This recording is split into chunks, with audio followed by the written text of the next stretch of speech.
Hi, my name is Nick. In this tooltip, we'll focus on rendering tips. Creating renderings in Envisioneer is as easy as pressing a button, but here are some tips that will help you achieve photorealistic renders quicker. The first tip I want to talk about is stripping the model down before rendering.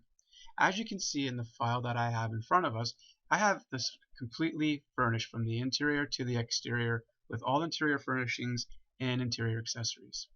However, if I'm going to create just an exterior render of this, I don't need to see everything on the interior. So to save time, I would create a new file. So I would go up to File, Save As, and I would give this a unique name.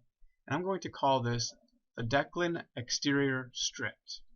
I'm going to click Cancel on that because I've already created this file, and I'm just going to select that file from my menu. Here you can see that I've actually stripped everything out from the interior of this file that is not going to be visible from the exterior camera view. So when I flip this to my exterior front view, I'll be able to see that I left some things on the interior side because I'll see them through the windows. But everything else that is not going to be seen is stripped out. This will speed up the rendering process because all that information would be calculated as you render. So by removing it, you're reducing the amount of calculations that need to be done. The next step I want to talk about is using the different quality levels to get an understanding of how the light and placement of the elements are looking before you commit to a full high quality render. So to do that, I always go and I select my render option, and from the render I would select the setup, and this will allow me to adjust how this rendering is going to look based on the quality level that I'm choosing. So as this loads, it's going to allow me to adjust under options. I can set up the actual level.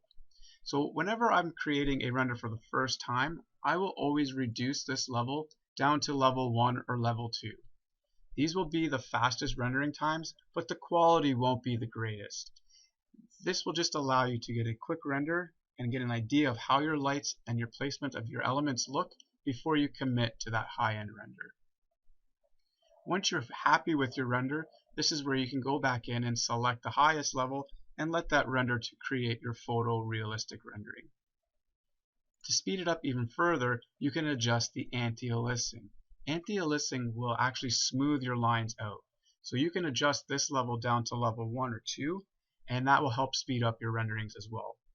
But again, for your high quality, I would recommend that you set this to 5.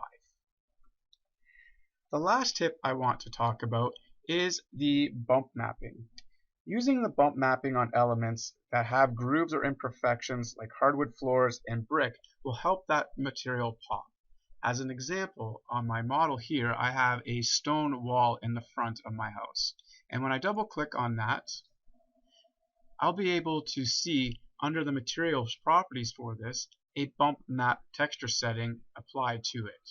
So when I go to appearance and I see my exterior surface, when I select that material, it'll load up from the catalog, and a lot of textures in the catalog already have a bump map texture or a normal image applied to them.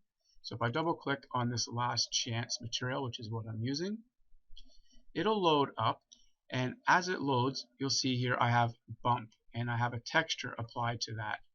This texture is just a normal texture, and it is basically an inversion of the texture itself.